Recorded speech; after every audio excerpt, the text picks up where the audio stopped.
Good evening, everyone. Good evening. In the middle of the week on Tuesday, here you all are bright and early for a wonderful event that we hope that is going to be remembered, and lovely to see all of you here. Have you all managed to get your cups of coffee? All good? Wonderful. So let me introduce myself. My name is Priya Chetty Rajgopal, and I have the absolute privilege of being part of TiE. I'm on the governing board, and it is something, these particular awards have been something that we have been so excited about, as Ravi Gururaj, our previous president sort of just mentioned that it's been a decade in the making. We have had so many people to be proud of, but here we are, moving from virtual to reality and having absolute stars to congratulate and to bang on cue. There's Mohandas, so hi, good to see you. So it's nice when I see stars coming in and there's Mohandas, so I think that speaks for itself. The Trailblazers Award is something I want to quickly talk about. We have at TiE Bangalore enabled, met with, interacted with the most wonderful, incredible, successful entrepreneurs. We've seen journeys across the last couple of decades that have been a privilege to watch. We have seen people rise, we've seen people stumble, we've seen people pick themselves up. But at the end of it, it's always been about a climate that encourages, enables, catalyzes, and a city that will always, always have entrepreneurship in its DNA. So the Trailblazers Award was something that was conceptualized keeping in mind the fact that all of us in Bangalore have had the privilege of seeing very, very bright stars on the horizon. Very wonderful, effective leaders who have come in and transformed the city, the country, the globe by simply being who they are, by believing in entrepreneurship and by believing that they could build something of great value to themselves and for the space around, for other people as well. The Trailblazers are what we hope to see a lot more in the years to come. But the ones that we are going to felicitate today are people that we are so proud, and I can say this with great honesty, that we are so proud here right now in Bangalore to have in our city and call them Bangaloreans. So I want you to give a big round of applause to all these wonderful people who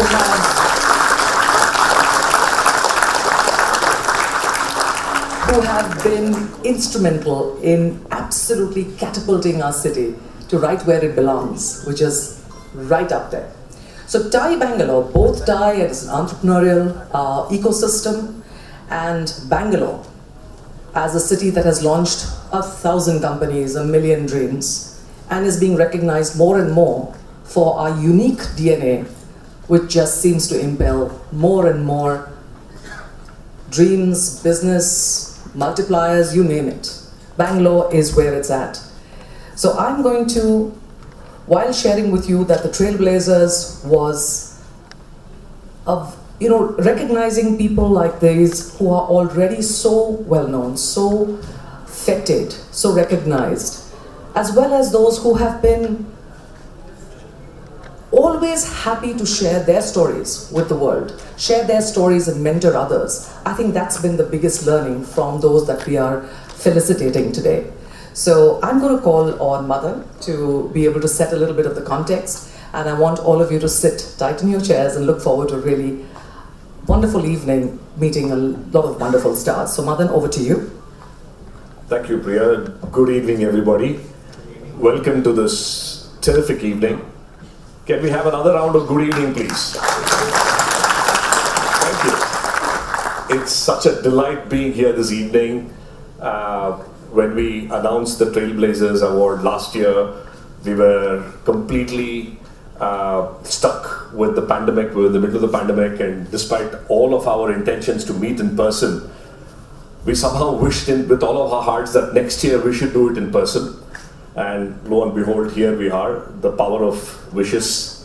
So a huge round of thank you for all of you for making it here, and especially to our wonderful Trailblazers for the evening.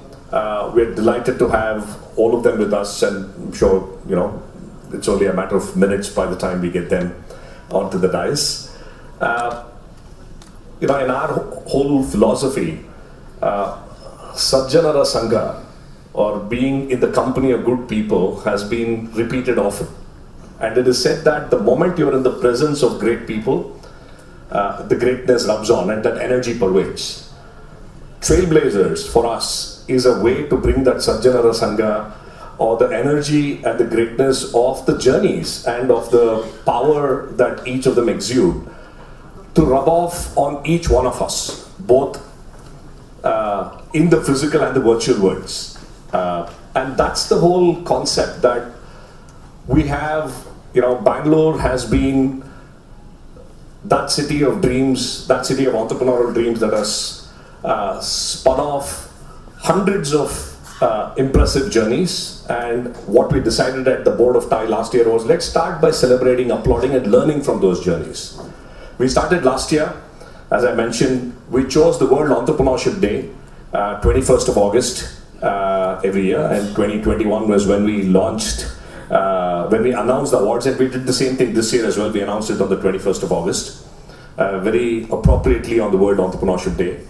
And last year when we had announced the first set of awardees, we had amongst them Mr. Narayan Murthy, Mr. Premji, Nandan Nilekani, Ms. Kiran Mazumdar Shaw, Dr. Devi Shetty, Pradeep Kar, who's again been a president of TiE. Interestingly, three of them started out, Nandan Nilekani was the founding president of TiE, and the charter has the signature of Kiran as one of the founding members of the chapter, and of course Pradeep was one of our presidents for a long time. So it was fascinating to hear them share their journeys. We did talks with each one of them virtually. In fact, I want to just play a small snippet of about a minute or so, just to capture the essence of the spirit of TiE journey last year. If I can just have the last year's video on, please. Yeah. From its earliest days. It's an absolute pleasure. Really? Now, TiE is a unique function for a very important reason. And that is, it stands for the Indus entrepreneurs. I was in the founding group of TiE when it started in Bangalore, 20 years ago. And I feel very proud of having belonged to that initiative of TiE in Bangalore. Start by saying, it's a privilege and honor to be receiving this Trailblazer Award on behalf of TiE Bangalore, where I feel very close to both professionally, personally and emotionally. It's been a wonderful occasion to look back, and I think, of course, 1999 was the height of the dot-com boom and all that. That's when we started TiE, and we had a wonderful start. Yeah. So just a quick set of glimpses when the conversations went on for an hour or two with each one of them, and we hope to do that this year and get deeper into the journeys and learnings. From a larger context of what we believe the Spirit of TiE Trailblazers Award is all about, maybe I'll request Priya, you want to take us through the citation to kind of, which I think you wrote it so beautifully. Thank you so much. No, that's really kind of you. Yes, this is something which I felt so strongly about, that we have wonderful people that we are not. We take them for granted because they're right there. We have pride of them in the city. But yes, let me just read what we had sort of put together at that time. The seeds of Bangalore's much touted, vibrant entrepreneurial ecosystem was sown almost 23 years ago with the launch of the TiE Bangalore chapter. Over the years, all of us at TiE Bangalore have been blessed to have trailblazers like you, who've inspired thousands of others, entrepreneurs like us, to embark on their journeys.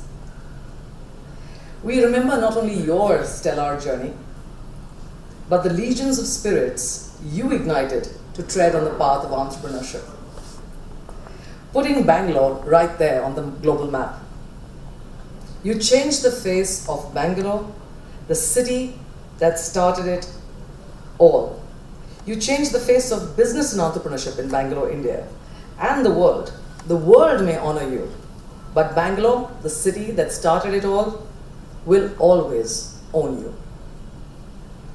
While we know that Bangalore always has your unflinching support, we deem it our privilege to honor you with the Spirit of TiE Trailblazers Award, a maiden initiative at our chapter.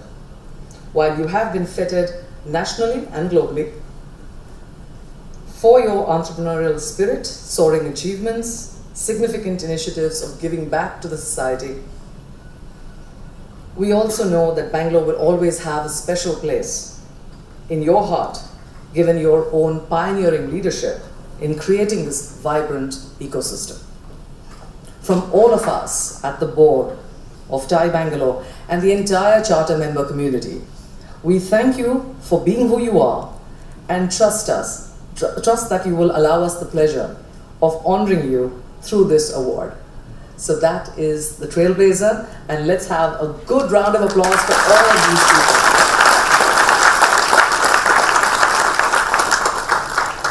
Thank you, Priya. I think it always gives me goosebumps when I hear you read it.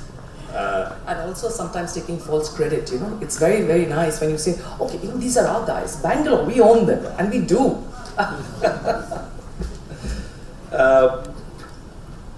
So with that, we will get to the felicitation and an interesting conversation. But before that, I have someone special to thank. We have our partners in this. When we were putting this together this year, we happened to speak to the team at Client Associates and said, hey, this looks like an interesting event and a series that we want to do of talks, etc. And Client Associates were kind enough to say, let us support you in this whole journey by coming on board and helping us fund a part of the expenses, so on and so forth. So we have Rohit Sadan from the co-founder of Client Associates with us. He's flown in all the way from Delhi to be with us. Rohit, thank you for doing this with us, and may I just invite you to share your thoughts for a couple of minutes on this initiative with us.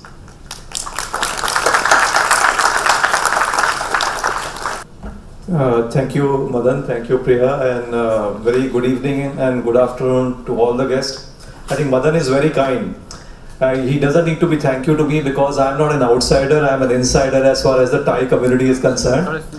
I've been part of TiE Delhi NCR for the last more than 2 decades now, and also part of the initiatives across some of the global chapters. I like this community so much that it's across more than 60 chapters across the globe. Everybody is self-made. Of course, some are stalwarts, some are legends, some are budding entrepreneurs, but everybody is so grounded, non-pretentious, accessible. I think that's the beauty of this community, and everybody helps everybody. So I think I'm an insider, so you don't have to thank me, Madan. It's my, I would say, honor that you chose us worthy enough to partner with this. I'm so happy to have this platform in Bangalore, which happens to be, if I can make call it, Silicon Valley of India. I think what started off solving the Y2K problem way back in close to 2000, the software industry in the 90s, and we are seeing some of the legends amongst us here today, snowballed into a huge ecosystem, entrepreneurial ecosystem. And when I say ecosystem is the right word, because industry could be an understatement. Ecosystem is something which thrives on itself, and a very nice example of an ecosystem is forest. So within forest you've got large mature trees and you've got undergrowth. So I think this is an entrepreneurial ecosystem where you have legends and you also have budding entrepreneurs, and they're all helping each other to grow and continue to be part of this forest. So that's what I think the entrepreneurial ecosystem of Bangalore is. Of course, you all as Bangaloreans can be immensely proud of it. I as an Indian is immensely proud of Bangalore as part of India, because this is what has brought transition, the affluence from the West to India over the years. So the only thoughts which come to my mind is, number one, congratulations to TiE Bangalore for putting this platform together. This was, I think, the Bangalore deserves it. You deserve it. And second is gratitude. Gratitude to all the legends who are today sitting with us, and also to TiE Bangalore to choose us as your partners. Thank you very much, and I wish my best wishes from our entire team for a wonderful evening and this series going on. Thank you, Madan. Thank you, Rohit. Thanks, Rohit. In fact, we have just to introduce Client Associates a little bit more formally, we have a 60-second video that we just want to share so that we all know what Client Associates is. In the past, managing wealth was easy with fewer choices. Most wealth was embedded in businesses, with the rest in gold and land. In the 21st century, managing wealth has become more complex, with a higher scale of wealth coupled with multiple investment options. This requires an understanding of various asset classes and their inherent risks and rewards. In a dynamic world, access to forecasting capabilities based on data-driven models is a must for sustainable growth of wealth. Wealthy families wish to protect and grow their wealth to live the lifestyle they aspire for during their lifetime and successfully pass on the riches to the future generations as their legacy. At Client Associates, over the last 20 years, we have built bridges between the wealth owners and their life goals by curating world-class solutions that have delivered value across market cycles. Our clients get access to the top decile asset managers of India across multiple asset classes and have outperformed the financial markets 90% of the times. We pioneered the concept of multi-family office in India. Today, we are the most trusted, admired, and independent wealth management platform in India, delivering unbiased advice using globally accepted investment processes. At Client Associates, our dedicated team of 160 professionals across 6 offices in India advise more than $5.5 billion of wealth owned by over 1,000 wealthy families and foundations. Driven by our key core values of excellence, trust, and humility, we are aligned with our larger purpose of leaving the world richer than we inherited. Client Associates, nurturing wealth, enriching lives for the last 2 decades. Thank you. Wonderful. So with that, Priya, shall we move to the next game? When we do that, I just also want to acknowledge the presence of BJ Aarin, who happens to be with us. BJ is the chair of TiE Global. Thank you for joining us, BJ. And of course, as Rohit said, we're all insiders here. Wonderful family of TiE charter members, associate members, our student members from various colleges. Let the show begin. Sure. Sounds good.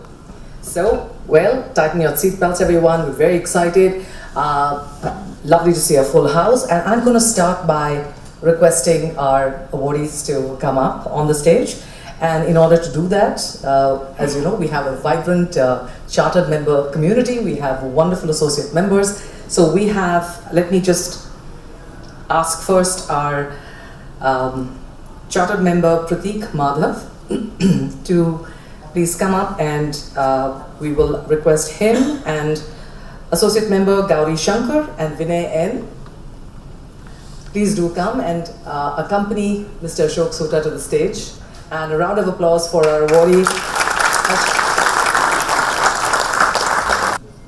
So, when we have these, all our members in the wake, who knows who we're going to see in a decade from now. So I hope that's good. Thank you so much, Pratik, Gauri and Vinay, for escorting Mr. Ashok Soota to the stage.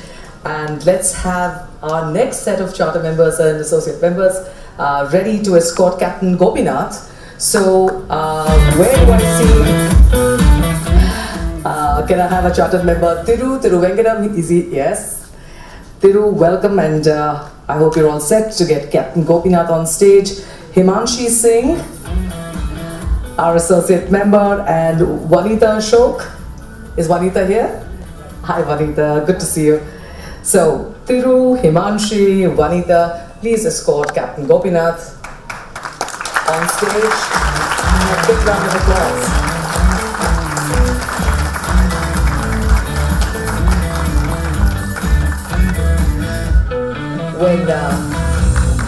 Welcome Captain Gopinath, Mr. Soota. It's wonderful to see you here. The funny thing is, when I see them going up, I worry whether they're just trying to make sure that he doesn't get away. It looks like a tight, all right, okay, fine, we've got you. Thank you so much, Himanshi, Vanita, Thiru. Thank you. The next person is, we're delighted to have on stage in a bit, is Mohandas Pai, and for that, I would like Mr. Krishna Kumar, chartered member, who's going to make his way down from there. Associate member Komala Chinna and Pratik Kumar, who I hope are ready to make sure that Mohan does not run away anywhere. Welcome, Mohan, welcome. So Krishna, Komana and Pratik, please do escort our trailblazer, Mr. Mohandas Pai, onto the stage, and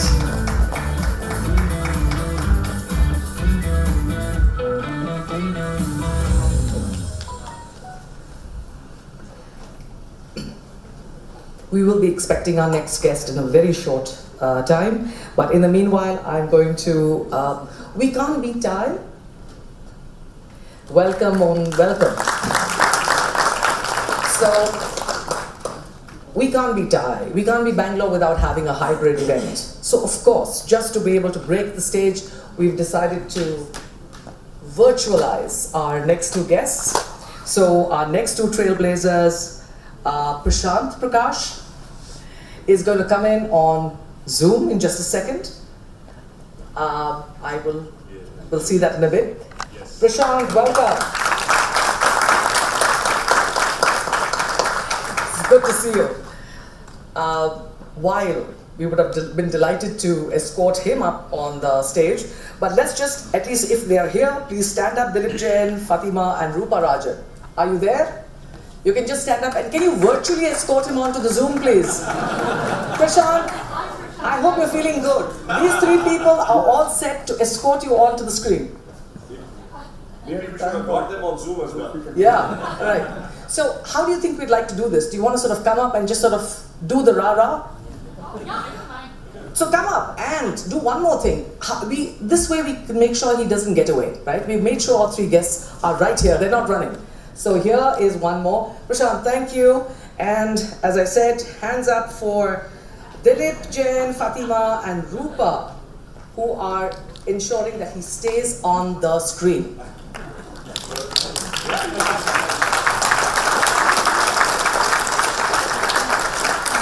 We are delighted. Thank you so much. So here you are. Prashanth, I hope you see your escorts. We are right here making sure that you're... Excellent. Thank you so much, Dilip, Fatima, Rupa, and the next person we are going to welcome, and Sanjay, Subramaniam, Raghu Vedagari, Manish Kothari, be ready to do the same. If you're here, be ready quickly. Very, very happy to have Nithin, Kamath. Somebody didn't work it right. We told you to keep them safe. Thank God. Nithin, somebody wanted to take you away from us. And Nithin, here we were trying to make sure that you guys are safe on the screen. We managed to safeguard the ones on the stage, and you disappeared for a brief second. So, yes, we have Sanjay, Subramaniam, Raghu Vedagiri and Manish Kothari making sure that our guest is on the screen. Thank you very much, guys. Thank you. We are going to have Meena here, Meena Ganesh in a little bit, but so absolutely delighted to have our wonderful guests, Mr. Ashok Soota, Captain Gopinath, Mr. Mohandas Pai, names that really need no introduction. But I'm going to request a few words from Madan. I mean, I'd like to say, if I can just jump ahead of you, I just want to say how wonderful it is for all of us to have that kind of interaction and that personal knowledge of each person who's here, because that's how Bangalore is. Bangalore is intimate and Bangalore is closed. Bangalore looks after its own. And all of us have had this wonderful, stories of each other. I'm sure today, as I was listening to Ashok interacting with various people, everybody had a story about where they met him, what he had done. And I watched a man who has reached such pinnacles of business and entrepreneurship, remembering with great precision and such warmth and empathy, connections. In fact, somebody forgot a doctor in common's name, but he remembered it.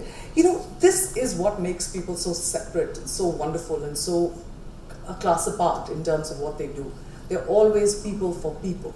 So experiences like this keep adding up, and I'd let Madan also say. No, I think you said it absolutely right, Priya. I always wondered, how there is so much of humility in leaders, in terrific people, and then I realized that it's the other way around. it is the humility that makes them great leaders. And there's one incident that comes to my mind about Mr. Soota. We were fortunate and proud to be their neighbors in Gandhi Bazaar. I think your was 88 Gandhi Bazaar Main Road. Merittrack started in 86 Gandhi Bazaar Main Road. And it was fascinating to see Mr. Soota, Subroto, KK all come out for chai in a small coffee shop called Atithyam. Mulli is here, I'm sure my partner in Merittrack, we recognize, we remember. There was one interesting incident that I walk into office at 10 o'clock one day and suddenly I see Subroto and Mr. Soota sitting in our reception. And I was shocked. I said, did you get into the wrong building by mistake? And Subroto says, no, my nephew is taking one of your tests, so we thought we'll come and chat here when he's finishing the test. Right? And that is the, for us that we grew up in awe of Mindtree right next door. And I must say, sir, that Mindtree and your journey has played a huge role in inspiring us to strive more and to strive for better, keep raising the bar. So thank you again for really being who you are, and a huge round of applause from all of us as we confer the Trailblazers Award. I'll let Priya take it over. Absolutely, thank you so much. And may I call Rohit on the stage, and we have all our, just give me a second, we have our proper nice award that is going to go out with a shawl, a peta, the citation. So we can have all the three of our escorts. The escorts. Up right on stage, and we'd like to sort of hand over quickly the awards. Yes, so Prateek, Gauri, Shankar and Vinay. So the way we're doing this, just to break the thing, is we will do the honors first, make sure that we're getting that done in a segment, and then we're waiting with the most anticipated moments of the evening where we will hear them share their journeys and experiences. So we'll do the felicitations first and then get the conversations flowing. So with that, yeah, that's. So can we welcome?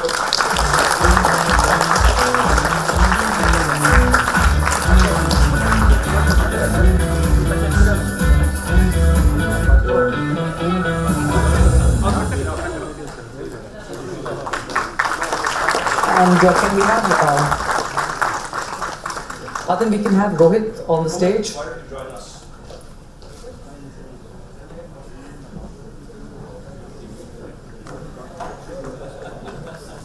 Well, son of the soil, Karnataka, Bangalore, all together.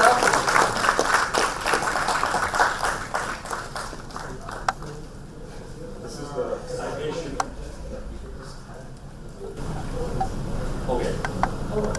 So this is one of our entrepreneurs called Ramki, who's a wildlife photographer, and he started an initiative called Wildlife for Cancer.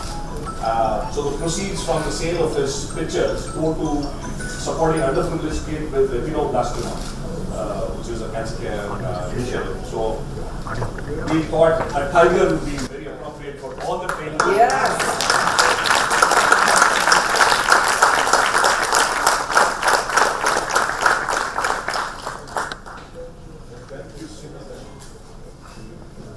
Thank you so much. And I think this was, thank you Rohit, thank you charter members and associate members. I just want to share, way back when I'm going to ask Ashok if he could to share a few words with us. But before that, I do want to go back a little while in our own journey. Ashok may or may not remember, but I used to work for Diners Club many, many moons ago. So we used to have this concept of, corporate customers, and Ashok was in Wipro then. So I still remember, Wipro was a very big customer. So when those bills would come, or when those would, those informations or letters would go out, we'd be so careful. Especially since we had such people like Ashok who were traveling so often, we didn't want to have a problem. But there was one time, which was very interesting, when there was one of those unusual strikes, and we basically couldn't accept cards anywhere. And I remember we reached out to several important people who were traveling, and Ashok was just so nice about it. And I'm sure he was put into a lot of inconvenience, but he was such a gentleman about it.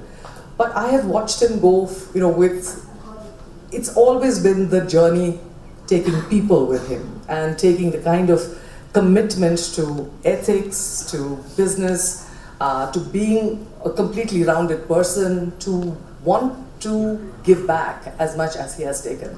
And right through, I think the people that have always benefited and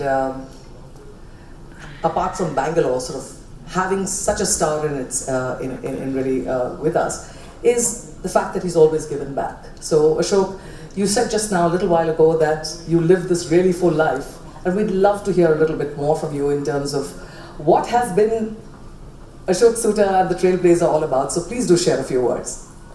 Before the panel discussion, we can actually start off with Captain Gopinath. Sure. We'll finish off the citations first and the felicitations and then... Absolutely, no, we can do that because I know you have a hard stop and you have to run, but thank you. So I was just telling Gopi a little while ago that we have to stop meeting like this. A month ago, we met right here when he launched his beautiful book, which has got such interesting insights on his story, on leadership, which I think you really should read. I have to also add that the TiE Global Chairman, Vijay Aarin and myself were in queue for the book to be signed, but I think I won out. I got dibs on that. But about Gopi, I think Gopi is a story which is so unbelievably real, raw, transformational, and something which I think we all in Bangalore have taken great pride in. I remember that one thing saying everybody should be able to fly. And I know this sounds very, it sounds very ordinary right now, but in those days and at that time, the tipping point that Gopi provided, the kind of focus that he brought to what we now refer to rather grandly as the going down the bottom of the pyramid, was unbelievable. And it had hope. It was linked to a Bangalore that was really coming into its own. And it was in a sector that was not IT. Wow, I mean, IT is about where everything is in Bangalore. Captain Gopi has been a person who has always been matter-of-fact, realistic, his own person, and somebody who I think that I've always had such great pleasure in knowing. For me, in fact, we were joking the other day, I didn't recognize him in Kamath Park. We often meet, we often pass each other by. Because for me, Captain Gopi with his black Labrador at the other end of the leash is something which was a bit of a fixture until he passed away a year or so ago. But Gopi will be in Kamath Park, will do the things that he does, passionate about his helicopter business, passionate about all the other things that he does. And remember, today, another, an avatar, which is author. But first and foremost, entrepreneur, Bangalorean, good person. And for me, the Gopi that I know and all of us have come to know in the last decade or so in Bangalore has been that. So Gopi, with great, let's have a round of applause for Gopi.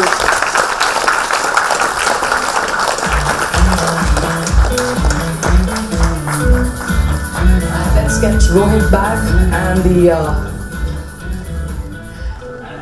CMs and AMs who are ready. So Thiru, Himanshi, Vanita. And one of the things that I always hold in great. Congratulations, Captain Gopinath. Congratulations, really well deserved.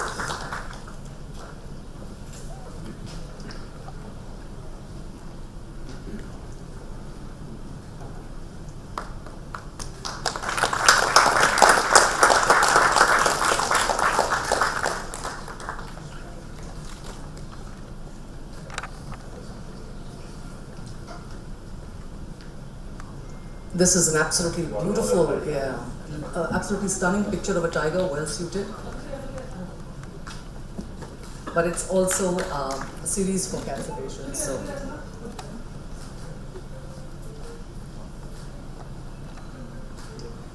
Thank you. Thank you very much. Rohit, thank you for doing the honors. Captain Gopinath, and congratulations once again. So we go on next. I hope the other CMs and AMs for Mohan are ready. And over to you, Mata. Sure. In fact, my first, I think the first time I met Mohan, when I was doing the tiger image, I was thinking it's very apt because the only thing that I heard you before I saw you. I still remember coming to Infosys in that office that you were in, and we heard you shouting out instructions for something, and I said, man, that sounds like a tiger's roar, right? And there was Mohan who stumped out of his den and was saying, hey, do that, do this. I still remember the one building that we had, the red building, and then of course you created the magic that Infosys has seen not just in Bangalore, across the world. And you know, again, it's only been in the last few years that I've got to experience the other side of Mohan, which is all about giving back, which is about galvanizing us to take action. You know, not even a single meeting with Mohan on any issue goes back without saying, so what do we do next? When does that happen? Who does what, right?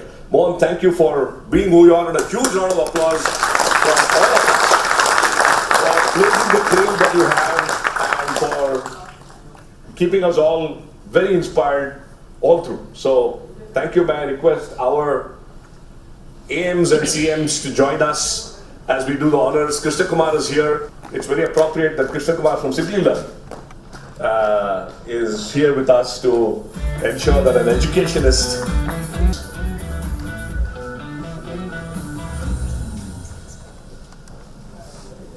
I think everyone has their brilliant stories about Mohan, but yeah, congratulations.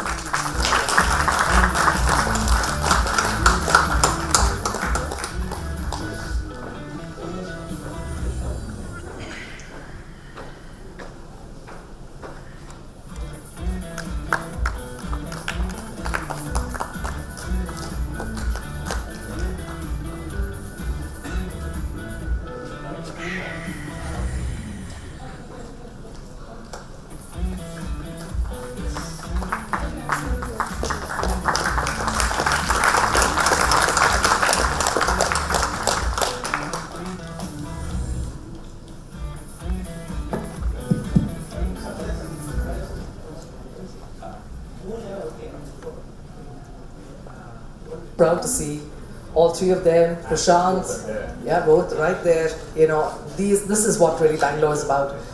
In this Bangalore, I have never seen somebody with a stronger voice and more heart for our city. So something I always value. Thank you, Mohan.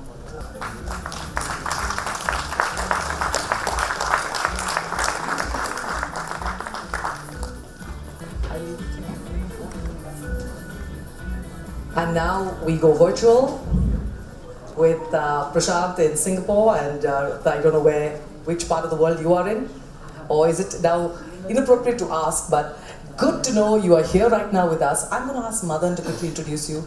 Prashanth, you are in some ways a very integral part of Bangalore, again, entrepreneurially and the city. I think you typify so much of what TiE Bangalore is and is about. Trailblazer for sure. I'm going to let Madan say a few words, but I want to say how happy I am to see you right here and being recognized for all the wonderful things that you do. So congratulations, Madan. Thank you, Priya. Prashanth, it's really an honor to have you here. Unfortunately, we couldn't have you in person, but your presence is maybe fills up the room much more virtually as well. So a huge round of applause to Prashanth as we honor him with this award. Again, Prashanth, for me personally, I still remember you as one of our first customers way back at Netcraft in 2004 or 5 when Mindtree was starting out. And Prashanth was always there to keenly support an entrepreneur's journey. I still remember you saying that, listen, you're an entrepreneur, we'll work together, right? So Prashanth, thank you again for everything that you've done for entrepreneurs like me and for the entrepreneurial ecosystem that you continue to drive in Bangalore and elsewhere. So a huge round of applause. With that, we welcome Meena as well. I can hear the sounds of Goan beaches as you come in. She's just flown in from Goa to be with us, so thank you. So Prashanth, from all of us, we'll try and do it virtually. We were trying to figure out how can we fit a virtual PETA on Zoom, but we gave it up after a bit of experimentation. But may I request all of our CM and AM entourage to be on the stage as we showcase this and get you the citations of the award virtually. Thank you.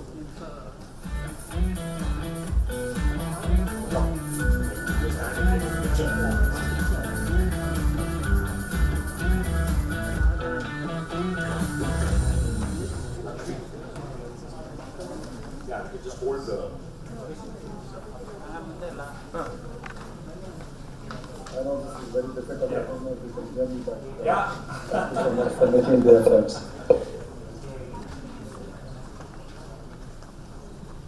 Yes, so one of you can hold the citation to the virtual. Prashanth, can you see? Yes, thank you again, thank you. Good, good. And that's another, just in case you can't see closely enough, another lovely picture of a wild tiger in the forest. Yeah, maybe you can spread out the view something. Yeah, that's fine. Well, I didn't say that virtual doesn't have its challenges, it does.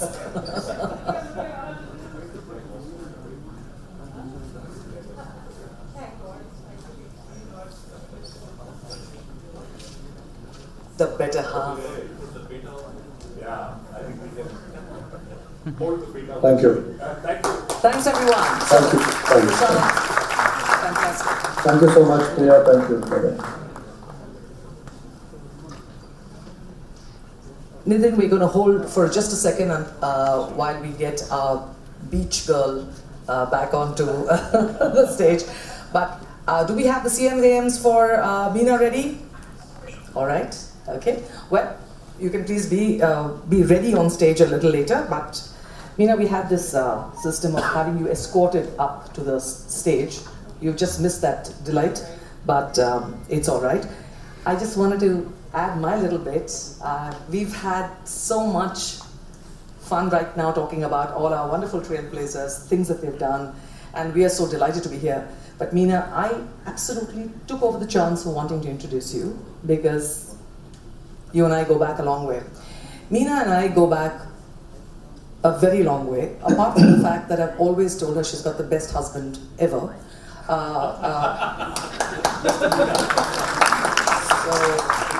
The best. I mean, he's just the sweetest, most wonderful man I know. But and my husband's in the audience as well, by the way.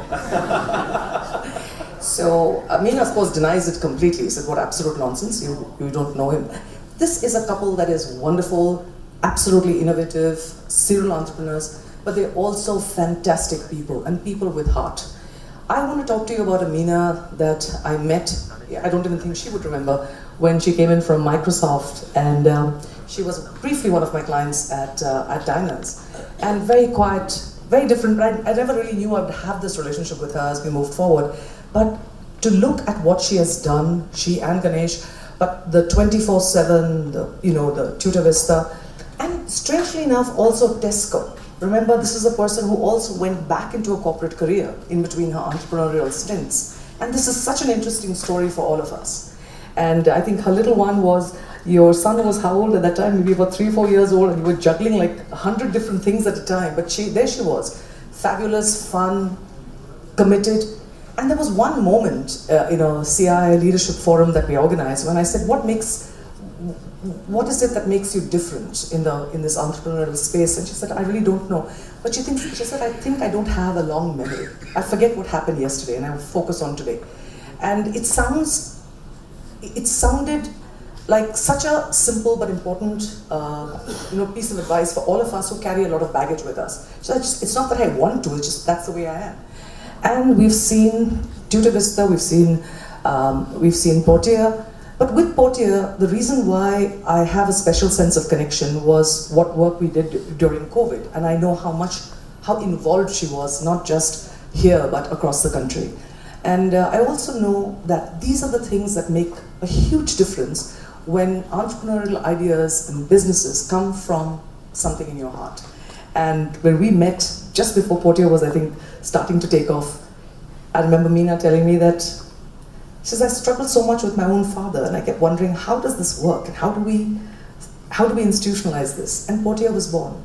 And look at what it's done over the years. I count Meena as one of my dear friends and somebody who I'm so proud of. And today, as the person here on Trailblazers, I want you to give a special round of applause for one of the incredible entrepreneurs of our city.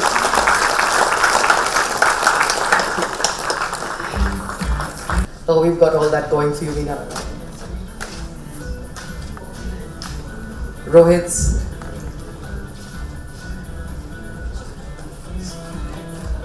We're just changing the whole attire.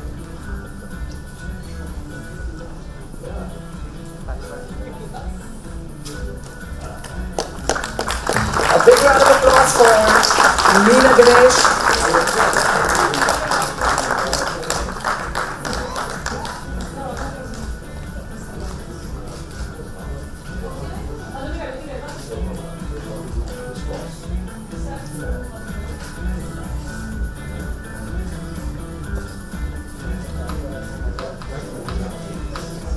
Thank you, Meena. Thank you so much for being here. And I promise you this will be donezo to you. Even if you can't carry a dancer. So proud of you. We now can go back to our virtual Trailblazers, and I'm going to hand this over to Madan to say a few words. So all yours, Madan. So let's welcome Nithin virtually onto the stage. Thank you, Nithin, for being with us, and we really hope to meet you in person very soon. You go onto Twitter and you type Nithin. The amount of comments that you get on Nithin and his entrepreneurial wisdom and his entrepreneurial journey is stunning. And I've learned a lot from Nithin reading, stuff on Twitter itself. So Nithin, again, I've been privileged to engage with you in several conversations we've had on Bangalore, on the stuff that we're doing, the new philanthropic pledge that you've taken along with a few others, the kind of trail that you've blazed in creating Zerodha without any external investments, by building it brick by brick and in a way that is a textbook case of how to build a business. Plus the work that you're doing for the city and for the entrepreneurial ecosystem. A huge round of applause from all of us. Thank you, Nithin. And we're honored to recognize you as a Spirit of TiE Trailblazer. We will have, again, a virtual presentation for a quick thing. Maybe, Aarin, let's have you on stage to be with Nithin now.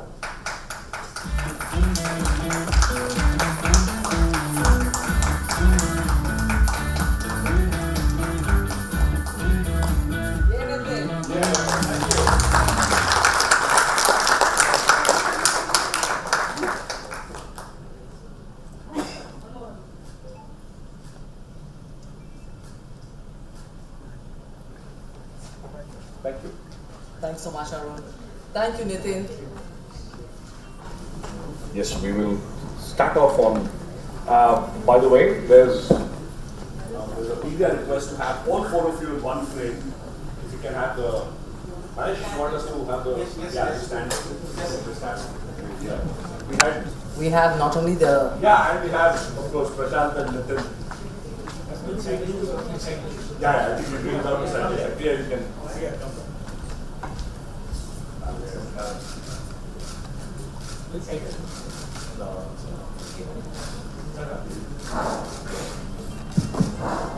Thank you. It is indeed a rare occasion to get all four of you in a single frame. So thank you. Two other trailblazers that we recognize today are unable to make it as they're out of the country. We had Subroto, Bagchi. Can we play the video for Subroto? Just as a way of recognizing him, Subroto has promised that he will come back for a virtual or a hybrid session with us very shortly. But a round of applause to Subroto as we celebrate his journey for being with us.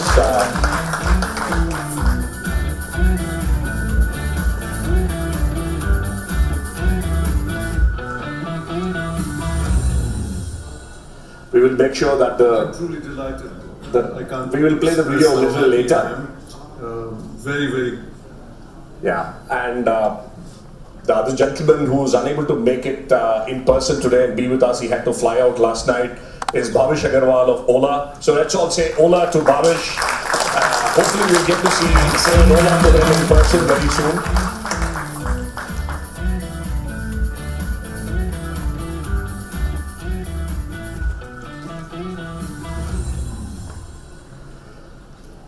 Thank you, and I think that completes the 8 awardees that we had for this year. Of course, the tigers and the petas and the shawls will make their way to Bhavish and Subroto very soon. With that, Priya, should we move on to the next part? We can have Mr. Soota. Absolutely. I think this is what we've been all waiting for. We've had the awards handed over, we've had the virtual handovers, and thank you so much, Nithin and Prashanth, for your support and patience in being here. Thank you all, but what would be really lovely is to hear from you a few words, Mr. Ashok, Soota, on what the last few years and what this means to you. Thank you. Thank you, Priya. Thank you, Madan. Thank you. I must acknowledge the presence of our TiE global president here, and of course our fellow awardees for this recognition. I'm delighted to be here. Nice to see all the friends of TiE. I'm going to speak very briefly and hopefully get a few questions because I hate monologues, and try and keep it brief. I must also thank the organizers for accommodating this. I must first mention that one thing about serial entrepreneurship is that the first prerequisite is creating discretionary time for yourself to start the new entity. For example, I could never have started my 2 new enterprises, SCAN, the Medical Research Trust, and Happiest Health, if I had not exited from my many interventions at Happiest Minds, which they are happily doing without, and created discretionary time for myself. Unfortunately, now I'm at the wrong end of time availability, since both Happiest Health and SCAN are startups which require my close involvement. And therefore my apologies for this brief, let us say, interruption of the sequence which was planned by the organizers. And as I mentioned, I look forward to getting a few questions from you all at the end. I'm going to talk about just 2 parts. One is on entrepreneurship, certainly not my journey, Priya. And one is saying what is it that you need to do when you get started. And the other is the how of entrepreneurship. And in what, I think primarily the key thing is to get the right idea and validate the same. Now, change creates opportunities, and much of the change is driven by new technologies, which we're all aware of in the city. And these new technologies, the key thing is not just what they are, but the new business models that they are enabling. And therefore it's important to understand the power of those technologies. The pace of change keeps increasing, and therefore the opportunities keep increasing. As we can see, everything is getting techified. The distinction between product and services is getting blurred with SaaS, where India is really doing marvelously well, and I wouldn't be surprised if in this group here itself, we have many people exploring SaaS-based opportunities. One thing I would say about your idea is it must solve a customer's pain, or be a new way of delivering a service, or disrupting existing businesses. You must put your idea through an inexpensive validation test, including a proof of concept, checking for scalability and defensibility. However, it's important to remember that all differentiators have a shelf life. And therefore, a stream of differentiators is going to be needed. And therefore, every organization, it's not enough to say, I've got this one idea. The organization must evolve with either a modification and adaptation of the original idea, or an add-on and several streams of new ideas coming along. You've got to examine if the timing is right. Is the market ready for it? Some ventures have failed because they are too early into the market, and we've seen so many of these. I should, before I move on to the next part of my talk, is to really say that we've got some wonderful sources of ideas right here in this audience. I have to mention both Ganesh and Meena, who are actually the idea factory of this country. They've had so many startups, so many new things. And the other person, of course, is Mohan. Though he may be in a very different environment as a VC, he probably sees them. But there's hardly a time I've met Mohan when he hasn't told me, hey, why don't you do this also? Here's another opportunity to explore. And then I say, hey, hold on, Mohan, this is about as much as we can do. But he gives new ideas all the time. And that's what ideas are about. And again, I must say another thing about ideas is that you got to share them. Some people, you have to live the idea, dream the idea, think the idea, share it with people. Don't be afraid that somebody's going to steal it. And then when you get started, you're ready to get going. I want to now talk about the how part of it. And I have only a very simple philosophy here. And I say that you have to create and run your company as if it is a public company from the day you start. Which means that you set the highest standards of corporate governance. Both Mindtree and Happiest Minds got their corporate governance awards in 2 years of going public. This is absolutely unheard of. Typically, companies with over 15 years of experience have been getting such awards. But we were able to get the awards in both cases because we had already established the reputation for high standards of governance. I think the other aspect is you've got to lay your foundation by defining your mission, your vision, and your values. We've done this in every company that I have started. The mission states the reason for your existence. For example, in Happiest Minds, it's as simple as it could be. Happiest people, happiest customers. The vision articulates your measurable goals, and the values guide behavior. The way we present ourselves to the world and how we are perceived by the world. Sometimes it's also useful to have an acronym. For example, in Mindtree, we had the class values. In Happiest Minds, we have values which we lend themselves to this acronym of SMILES.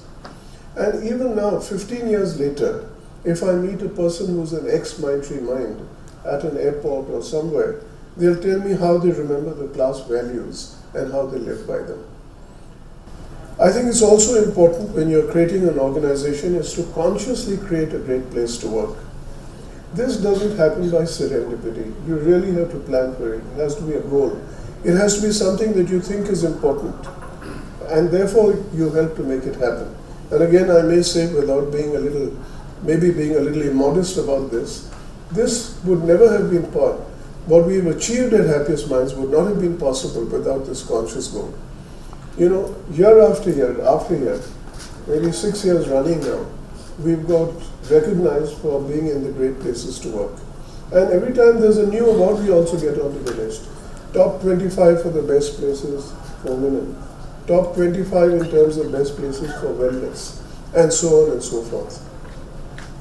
I have another philosophy, and that is that you've got to be able to give stock options, because the objective of a startup is to create wealth. And therefore we'd say, can we give stock options to everybody in the organization? I can't say I reached there from the word go, but in Mindtree we gave stocks to the first 500 people. I believe that was far higher than any organization which had come up to that time. In Happiest Minds, we were able to do this and more because we created an even larger stock option pool. And therefore, by the time we went public, we were able to cover every one of the people who were on the rolls in the January of the year that we did our IPO. It's not an easy thing. You have to plan for it. You've got to be prepared to part with the stocks. But then this is the team which is helping to make your startup successful and help it to grow. I think it's very important to scale your companies rapidly. And therefore, from that angle, I'm certainly not in favor of bootstrapping. For all of you potential entrepreneurs, if you can get the money, and there are plenty of VCs around, Bangalore is very blessed, it's far worthwhile to do it rather than to keep on slowly plugging away and perhaps not building scale fast enough. Also in that process, you're having to cut costs all the time. You're also having to cut down on what you take home as your own take-home pay. I believe that some of the sacrifices sometimes make the journey not what it should be, not a joyous journey. And also when you create a larger company, it's easier to attract talent. I must also tell you that it's much easier to run a larger company than it is to run a small company. Because then you'll be able to attract people who help you to make things happen. You should be passionate about your venture. but don't get consumed by it and don't let it destroy your personal life. And that happens so often to so many budding young entrepreneurs who are so determined to make something happen, sometimes running on shoestring budgets. And apart from achieving financial success, entrepreneurship should be a happy and joyous journey, and a journey filled with purpose to be called truly successful, because success without happiness is not success. So let me leave you with this. Thank you very much. I hope I'll get a couple of questions.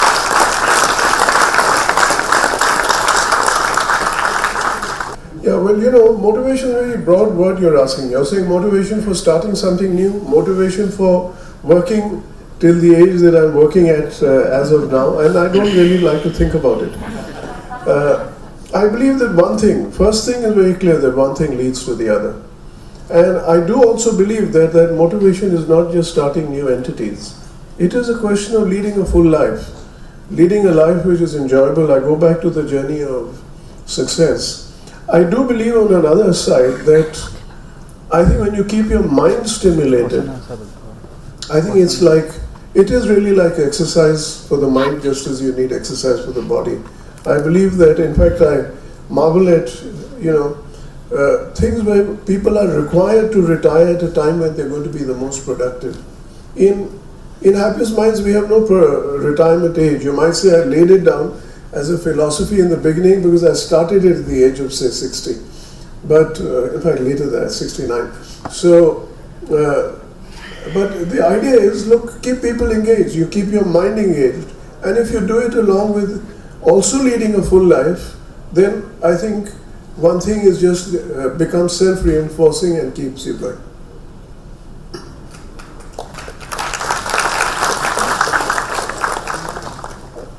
I'll take that other gentleman after this because Aarin is coming on next. Please go ahead. And I think after this I must wrap up because I pulled these three questions or the ability, permission to take those questions from the organizers, and I don't want to hold on the rest of your program. Thank you, Ashok. This is more of to share your thoughts other than a question. So you mentioned something about bootstrapping and so on. So what I just want is to share some thoughts as the way we used to. I think you're just getting you that mic, which is going to help me a lot. Hello? Yeah. So Ashok, could you share a few words on the way we used to see entrepreneurs, or in the days of yore, the things like people must have money, they should be creating money and all, and the way we see entrepreneurs today, where it's more about or starting up a business or what an organization is, that it should be more delivery oriented, and you really it's not about your personal wealth or the family run business, and the difference is shift in that. I'm not sure that I totally understood your question, but I believe that, you don't need to be apologetic about personal wealth creation. I do believe at the same time that it's equally important, or more important equally, to be able to share that wealth, which is why I said I have this philosophy of saying, let's give stocks to everybody. Now we gave that at Happiest Minds.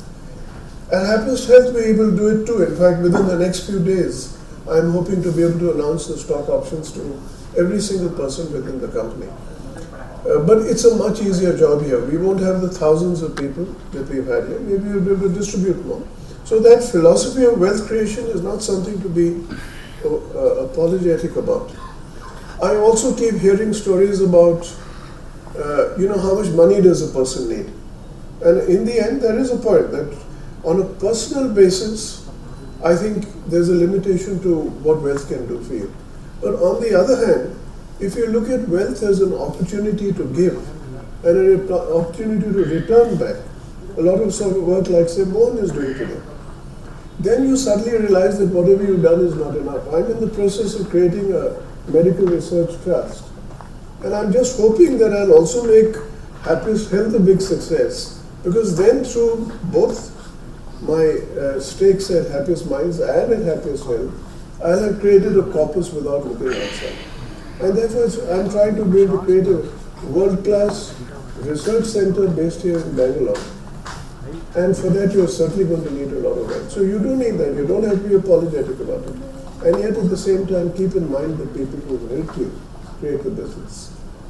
One last question. Yeah. So Ashok, the B in BJ stands for Bangalore. So I'm from this city, but I moved to the Silicon Valley about a good 35 years ago. And the question is specific to the IT sector, and you've been a part of or built some amazing companies in this sector. Today, the bulk of most of these companies' revenue still comes from outside of India. And my question for the IT sector is, can we expect companies to be as successful by focusing within India versus getting most of our revenues from outside? Sure. I wouldn't make a distinction between a market outside and market inside. After all, we are addressing a global market. And when you do it, you're obviously selling much more in markets which are much larger. So that's one basic point.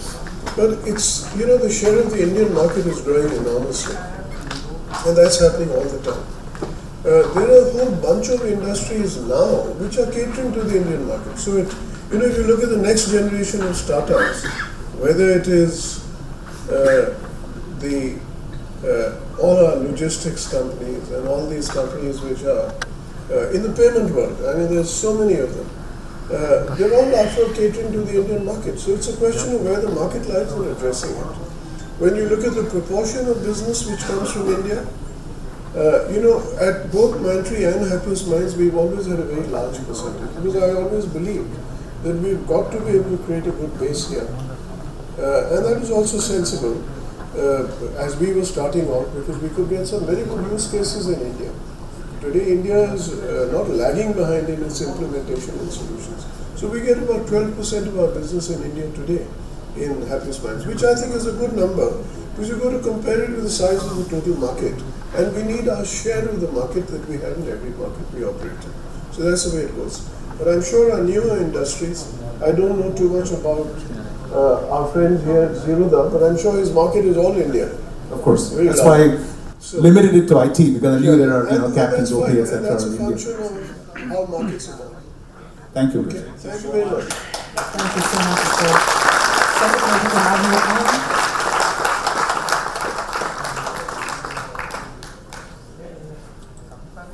Thank you so much for joining us. I know you had to head out, so we look forward to hosting you for a longer discussion in the months to come. But thank you so much. I think it's wonderful to have that little interaction with Ashok and the questions that were put by the audience. So I think if we can go to our virtual Trailblazers today. Nithin, can we start with you? Do you have a few thoughts that you could share with us on what you do, your journey as an entrepreneur, and this special moment as an award? Am I audible? Yes. Very clear. Oh, yeah. Thank you so much. Yeah, you're good. No, thanks a lot for the award. It means quite a bit. I had been to quite a few TiE events before starting Zerodha. When I was trying to figure out what building a business feels like, and yeah, so it's quite an honor to be able to get an award, as a TiE Trailblazer. The journey, it's been quite volatile. It's been a roller coaster. The last 4-5 years have generally been an upright, so I'm just bracing for when the next downride starts. But we've been very lucky that we've been building a business at a time, and India has also probably seen like the biggest bull market, all the rails in place thanks to the Aadhaar, the UPI, all of these, on leveraging which we've been able to build a business. Because without all of this, it would have been impossible for us to build a scalable business. It took us like 6 to 7 years to get to our first 70,000 customers. This was until 2016-17 when we could use Aadhaar for onboarding. We got to the next 1 crore customers in the next 5 or 6 years. So it wouldn't have been possible if not for that. I'm very super lucky that I ended up. When we started Zerodha, everyone kept asking me to, you're a stockbroker, you should be in Bombay. So, what are you doing in Bangalore types? And I'm born, brought up in Bangalore types, and there was no way I was going out of Bangalore. And now we kind of joke saying there's a mini Dalal Street in JP Nagar, So I think Bangalore has helped quite a bit in this journey as well, because we were able to attract the right kind of talent to build whatever we ended up building. When we started the business, this is not what we had envisaged. my best case outcome when we started was 100,000 customers. I mean, I'd said, to myself that, I mean, if we get to 100,000 customers, we were at in lifetimes. And when we got to 100,000 customers, we had become a lot more ambitious, and the kind of culture, etc., we were able to build. I think it was impossible to build it, in a place, outside Bangalore for what we are doing at Zerodha. I think Ashok was talking about bootstrapping. I think we, like a lot of people give us a lot of credit for bootstrapping, but we got extremely lucky, to be able to build a large business bootstrap. What happens in our industry, in our business, is that people don't decide to open a broking account looking at an advertisement, right? As in, for most B2C startups today, the biggest cost is really cost of acquiring a customer. The reason we could bootstrap is because we ended up picking a business where referral works a lot more than advertising. So we've done zero advertising, zero marketing till date. So all the customers who opened accounts with us have really opened without us spending any money. Actually, we charge an account opening fee. So when someone asks me what is your CAC, I say minus 200 rupees, because we actually make $200 a customer. And the key reason for being able to have bootstrapped is because we didn't have to spend money on acquiring users. I've said this before, so that if we had spent between 3,000 to 5,000 rupees acquiring customers that our competition does today, we most likely, that's all the profits we made. If we spend 5,000 rupees a customer and we are 1 crore plus customer, that's really all the net profits we made till date. So the key reason for bootstrapping is that we could actually build this all out without having to acquire customers. And I think looking back, I think some of the things I'm most proud about is one is the team has stuck together. Our attrition rates are almost nothing. Our tech team, 2 people have quit till date. Our core team, maybe 3 or 4 have quit till date. The first 100, 150 who joined us. Super proud that we've been able to build initiatives without any expectations of sort. Varsity is the largest capital market education initiative, one of the largest in the world, I think. We do zero branding, no pushing customers to kind of open accounts or anything like that. So very proud that we've been able to build and kind of run it without ever complicating it by trying to generate some business out of that. We very proud about Rainmatter Fintech, which is our fintech incubator, and also we launched this broking as a service kind of a platform in 2016, which allowed for startups to build on top of this. So there are around 20-25 startups who built on top of us. So I'm very proud that we're somehow able to play some part in kind of enabling all of these startups to kind of get started.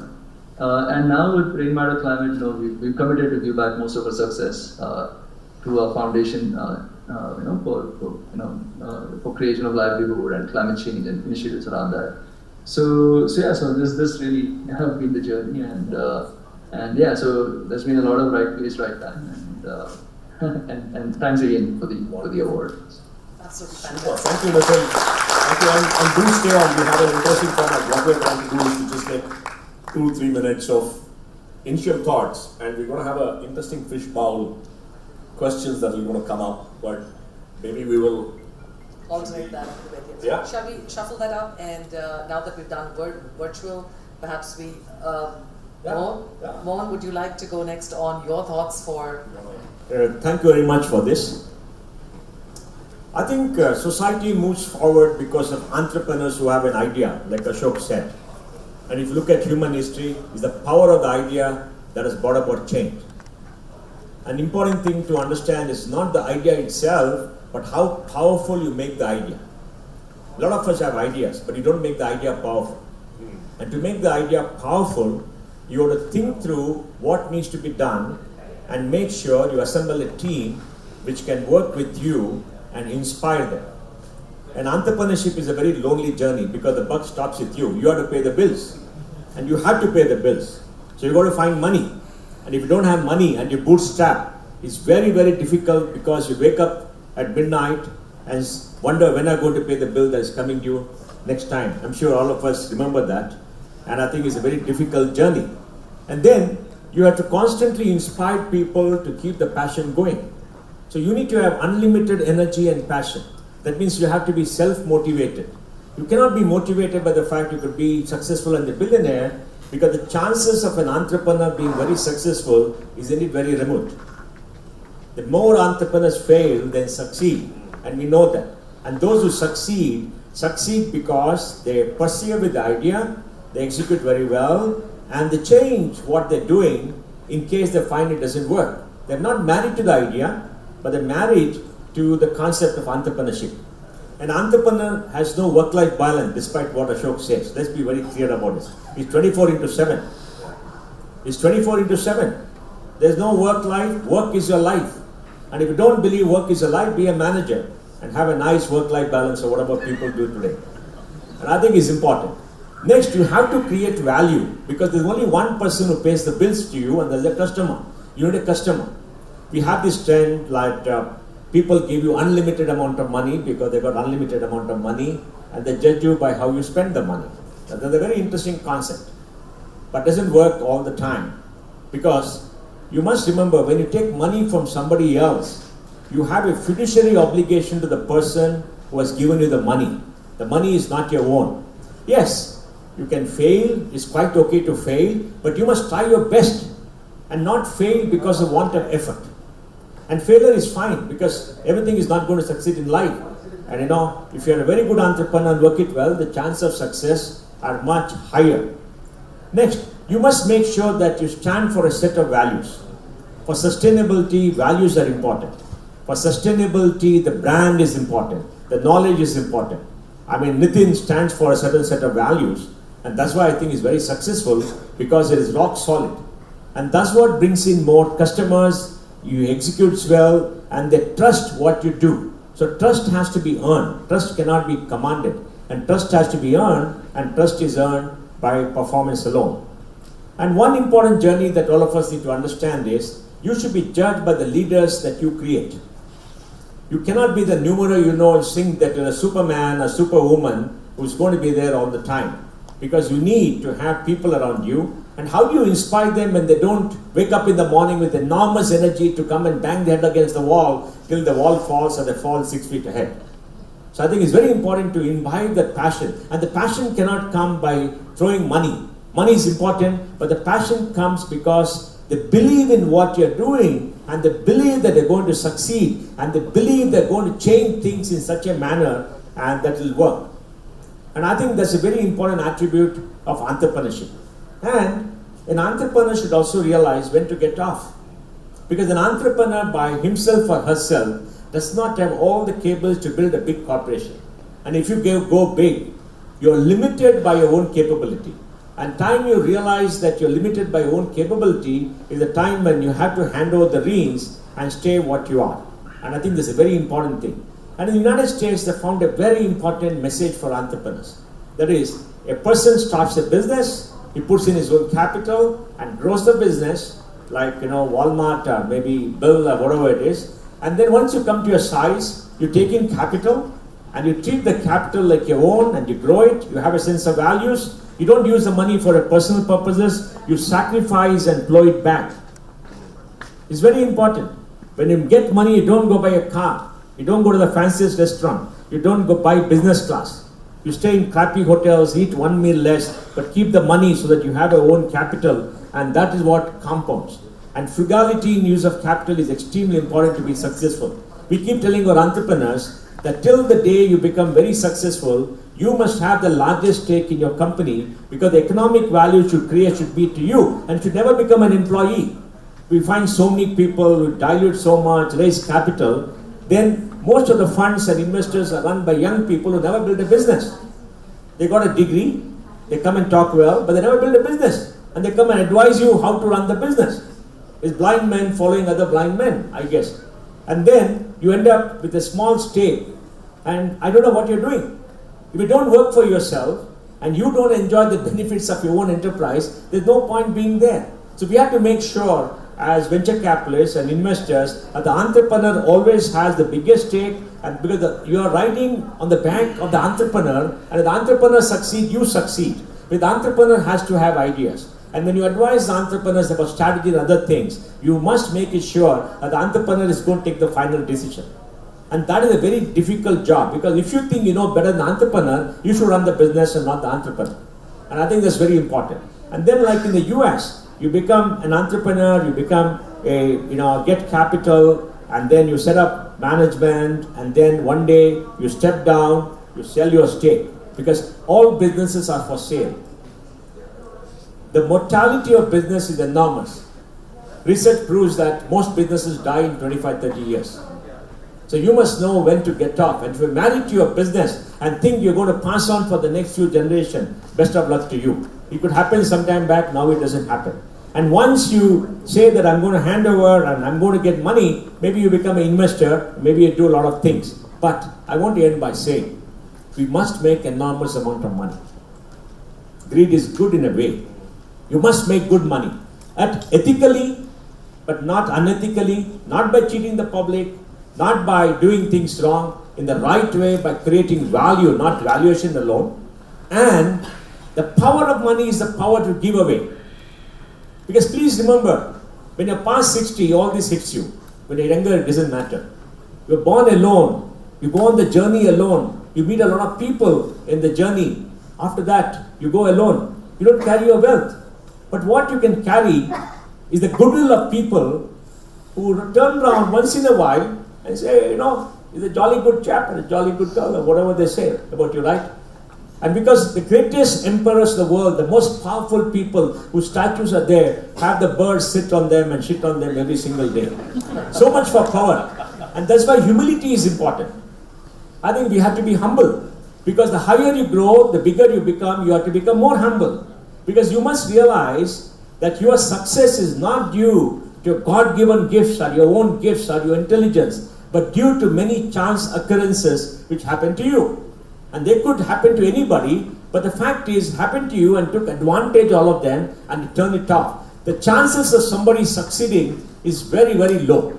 And the fact that you succeed should make you much more humble. I want to end by talking about Bangalore. I'm born in Bangalore. I lived all my life in Bangalore. And Bangalore epitomizes to me what India is. India is the only civilization in human history where on top of the social total poor, the scholar was put. Because knowledge is the only source of wealth and change. Nothing else is not the soldier, is the scholar. And the idea, and the execution of the idea. Because the idea lives on much more than you. We are all mortal, but the ideas are immortal. And when you build a business, you want the business and the change to be immortal. And that's what it is. That's India was. And Bangalore epitomizes this. Because we are a middle class city. We don't have business families. Because most business families in India treat you like a naukar. I suffered that when I worked for a family enterprise. They told me one day, "Arey Mohan, tu baat kyun kar raha hai? Tu naukar hai." I didn't understand what a naukar was because, but then I understood that the treatment that they treat you, and that is very wrong, right? And they don't succeed because, now things are going to change with technology. And Bangalore is a middle class town, lives the great dream of success where everybody has a chance. And in the Bangalorean, whom do we respect the most? Not the powerful politician who thinks he has power. Not the people who walk in the streets and Bharat Jodo and all that. Not the person who has the greatest wealth, but the person who is the most accomplished, person who is the most knowledgeable, the person, the great artist, the person who is a creator, the person who is a great designer. These are the people we admire in Bangalore. And we want them all around the streets, walking around, doing things that they want, enjoying themselves and changing society. So thank you, TiE, for giving us this award, and I think it's a fantastic thing that we have done our entrepreneurs.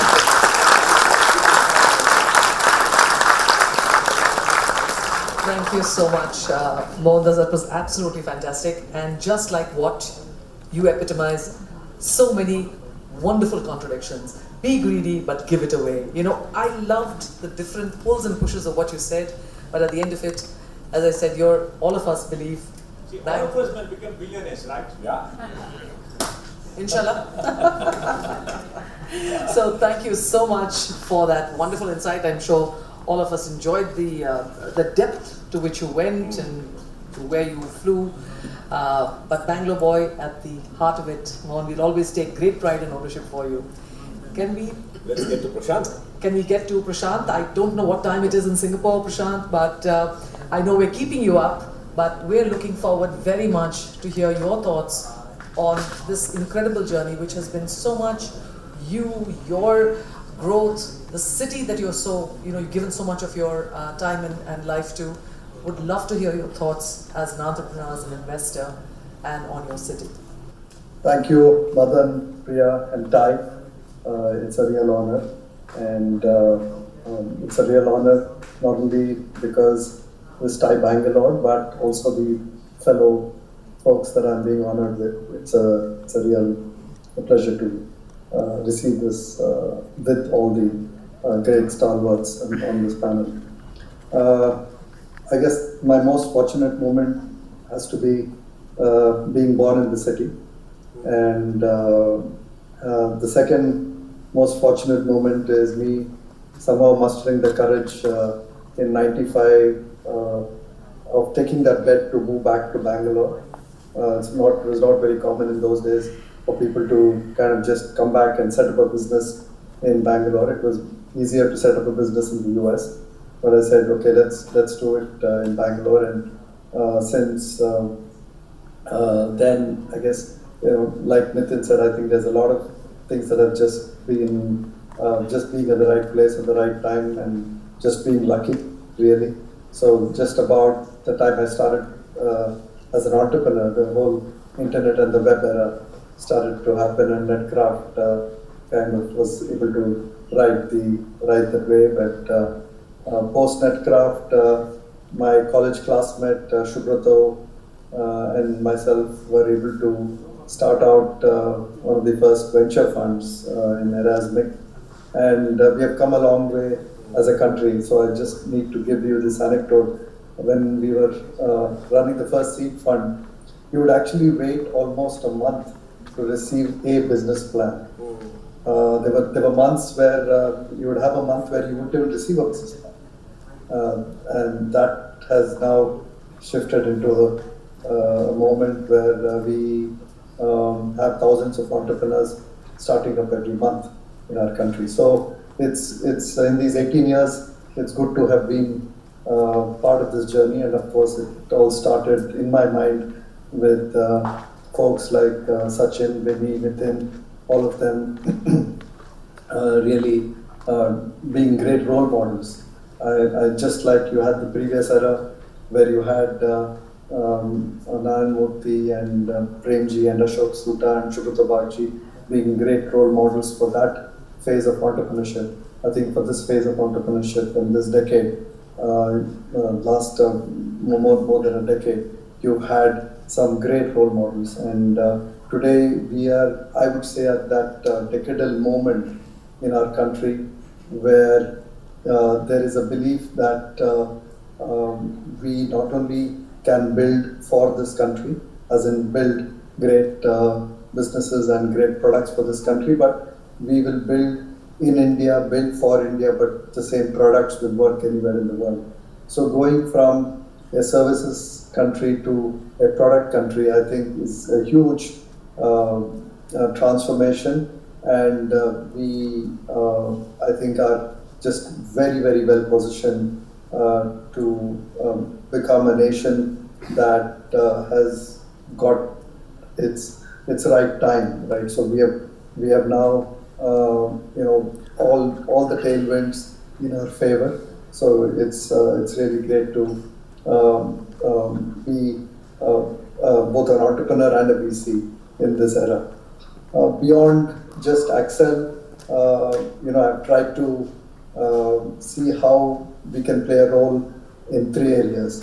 One, how do you take the same startup energy, the same ecosystem that we have been able to build in the venture capital world to the societal world, which is still very relevant for our country, where we have extreme poverty, we have a lot of urban issues and various sections of society who need to be also taken along, and we have to find a way to transform them. It's been 75 years that we have spent, right, and we've done a lot of right things, but there's still a lot of work to be done.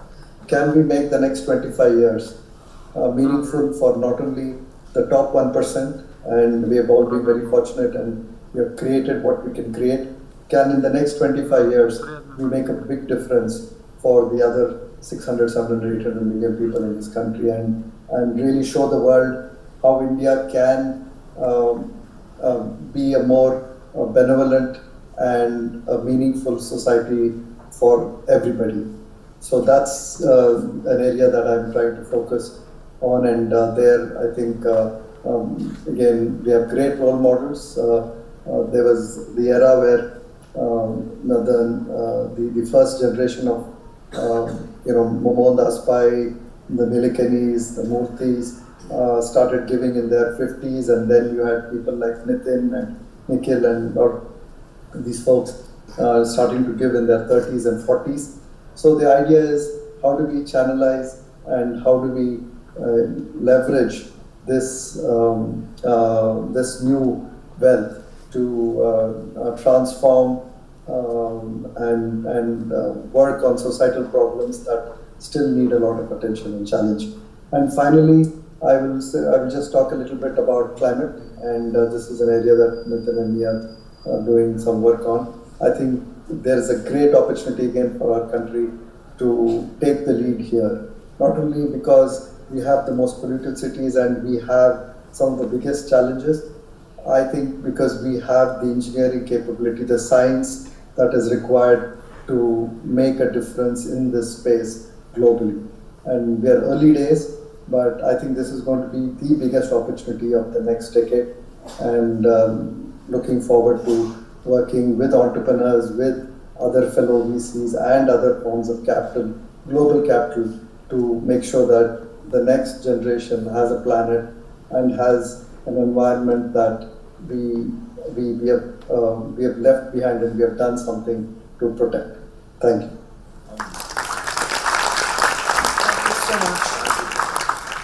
Thank you so much, Prashanth, for sharing not only the journey as an entrepreneur and your movement into that space, but the other plans that you have in terms of moving forward. I think this balance of wanting to create wealth and do good is becoming now quite the norm, as you rightly said. Some things done in your 50s, now things are being done in their 30s. It is, I think, a lot of wonderful leveraging that is happening. And I know particularly, Prashanth, that you have been very, very active in Bangalore, and some of your initiatives in terms of unboxing Bangalore and branding it is very much, so much resonant with what TiE Bangalore believes and feels so much pride in. So thank you so much for sharing, and really wish you all the best, even more going ahead, because I think all of us would benefit from that, the entrepreneurial world as well as Bangalore as a city. I'm with Meena's permission, I'm going to go next to Captain Gopi to share a few words, if I could request him, on his fantastic journey. Yes.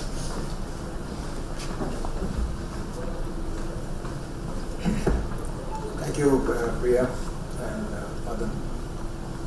It's always a bigger honor to be recognized by your own city than the awards you get in other places. So I'm truly grateful and delighted. So I'm going to talk more to younger people and to the entrepreneurs who are already on the journey, rather than the ones who are already accomplished, but there are quite a few who are accomplished here. In fact, I feel very, very humbled and small next to them. So what I'm going to say is for those who are planning to embark on a journey or on the journey of entrepreneurship and facing turbulence and headwinds instead of tailwinds. As Mohandas said, imagination rules the world. Napoleon Bonaparte, who lived by the sword, said there are two forces in the world, two powers in the world, the sword and the spirit. And he said, in one of his moments of philosophic moments, he told his generals, the spirit always wins over the sword. I think it was true then and true today. So entrepreneurs must dream, but dreaming is not enough. The dreams have to be combined with venture, adventure. It was Goethe, the German poet, who said, "Dare to dream and begin it. Boldness has power, genius, and magic to it." So we all dream, but we don't begin. I think all of entrepreneurship is in that one line of dreaming, and then many of us don't begin. So you have to begin. And not everyone can be an entrepreneur, and of course the world needs managers, good managers who can be entrepreneurial, but an entrepreneur must listen to his inner voice. There is a magnetic needle that points to all of us, and it points in a particular direction, and what you call as intuition. The rest is tuition. The tuition is important, but you have to listen to that inner voice, and you have to have the courage to listen to that voice. So entrepreneurship is the secret of entrepreneurship is the ability to listen to that voice. So self-trust is the first secret of success. You have to believe in yourself. In Kannada, there's a proverb, "Angayina hundige kannadi beke." So when you are an entrepreneur, you are seeing a vision. The vision is the art of seeing the invisible. It's a paradox. Vision is seeing, but vision is seeing the art of the invisible. The invisible is the future.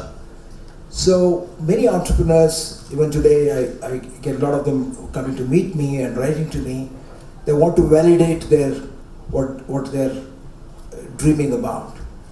So they want to ask Narayan Murthy or Mohandas Pai or Kiran Mazumdar, but they're not seeing what you're seeing. You're seeing that vision. So you have to have the courage to follow your dreams. And no venture can ever be started if all the obstacles had to be first overcome. So there is a point beyond which analysis cannot go. You have to analyze, and as is very normally said in analysis to the point of death, you analyze it to death, and then there is the aspect of falling on intuition. So you have to have that inner eye where you can fall back on your intuition. And for an entrepreneur, you have to become obsessed. There has to be a point of madness. When you have that there's the obsession to the point of madness. I think all entrepreneurs, as you said, you can't have that work-life balance. You're so obsessed with the idea in a very Vedantic way, you become the idea and the idea becomes you.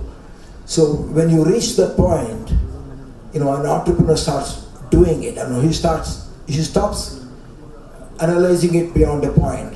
There's a point when you have to say and take that leap of faith. So in my own case, I came from a village. I studied in a village school. I went to the army, and after I left the army, after about 8 years, after the war, I went back to my farm, and I was in the farm for about 8 years in a barren land. I left the army with 6,000 rupees. Then during my farm days, I was passionately interested on civic issues. I found myself all the time criticizing over a drink. So somebody called me from the RSS in those days, not many know it, and said, would you like to become the president of BJP at Hassan? And of course, nobody wanted to. It's not a job anybody wanted, so I got that job. So I became the president of the BJP at Hassan for about 5 years, and I contested an election from the constituency, a very rural constituency where my farm was, called Gansi in Asikere Taluk, and I lost miserably because there were only two parties then in Karnataka. There was Janata Dal and Congress. Nobody wanted to join the BJP. But I went to about 410 villages in my constituency every day for 4 years. Then I realized that the kind of poverty that we have, the kind of ignorance, illiteracy, malnutrition, all that shook me up. And I realized also that I couldn't be in politics because I was living by hand to mouth myself. Farmers are in debt, and I got into debt and I got out of debt. But when I lost the elections, there was this inextinguishable optimism within me. There was this indefatigable energy within me. So I did not get into cynicism. So entrepreneurs had to be having that rare quality of not being cynical, of being skeptical of, in Kannada they say, Ellavannu nindane model. You are trying to criticize everything. Of course you have to condemn what you have to condemn openly, but then you have to lose yourself in action. And you need to have that optimism. So entrepreneurs need to have this optimism that things will work out, that there are good people. You need to have that magnanimity of spirit to admire good things, to admire good people, because there are times when you feel there is corruption, there is bureaucratic apathy, and everything seems almost impossible for an entrepreneur, because you keep hearing this from many entrepreneurs. I do not have connections, I do not have money, so you want to give up. But I think this aspect of believing in the goodness of the world, like a farmer, see, regardless of the setbacks for a farmer, every year he loses the crop, he's in debt, but he rises in the morning and goes to the lands, shoulder to the plow, because he believes that he cannot sit at home and not plow the land. He does not disbelieve that tomorrow the sun will not rise or it will not rain, that if he plows and if he sows the seeds, it will sprout. That is the kind of optimism that a farmer has, and we had to learn it from the farmers as an entrepreneur. And I remember a time when I was in my farm, I took my crop to the Hassan market, and I did not even get the fare for the lorry that I had. So I had to come back and feed all the things to my cattle. This you see it every day in the farms. So that is the day I decided that I must become an entrepreneur, because I felt that being in politics, I might have to dip my hand into the till. When I came back to Bangalore, I met a friend of mine who is an army pilot, who was looking for a job, and then that was the idea when I got this idea of starting a helicopter company. That was in 1995. So it took us 3 years when this idea came into my mind to start a helicopter company, because he was a helicopter pilot, was a batchmate of mine in the army, in the NDA and during the war. And he finally got a job. He finally got a job as an administrative officer and a security officer. And I was shocked, because he was an outstanding pilot, he was a gallantry award winner. And then we said that there were hundreds of pilots without jobs, there were engineers without jobs in the army, there were outstanding soldiers, they were retiring at about 40, 45. And that's when the idea came. That was in 95, and I was in China with a delegation of farmers, and that hit me when I was in that rural area in China, in the Taluk headquarters. I found next to me on the table there a single window investment for China. I said there was a communist country which had embraced capitalism brazenly and shamelessly, but we were still, 2 steps forward and 1 step backward, sometimes 3 steps backward, because suddenly in those days, if some state said we want to have liberalization. Then the RSS would say Swadeshi Jagran Manch. The Communist Party would say that we cannot bring in imperialism or capitalism from the West.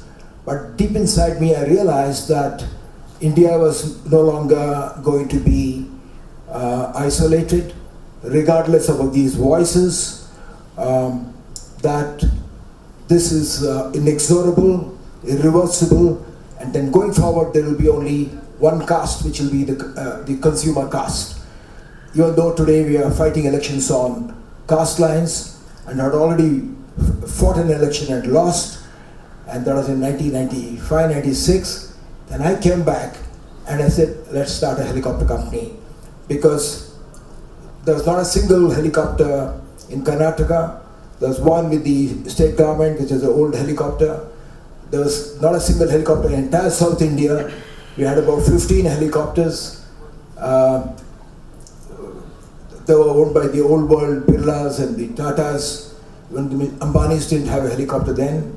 Then I realized I have no competition, because they were having the helicopters based on their existing balance sheet. Bajaj had a helicopter because he used to sell scooters. Mahindras had a helicopter because they're selling jeeps. But they did not. So my first advertisement was dial a chopper. I thought we must make the helicopter so easily available by breaking the barrier to that using a helicopter, and the applications were enormous. It can be used for aerial mapping, it can be used for aerial photography, carrying undersling loads for in remote areas, medical evacuation, mining, geophysical survey.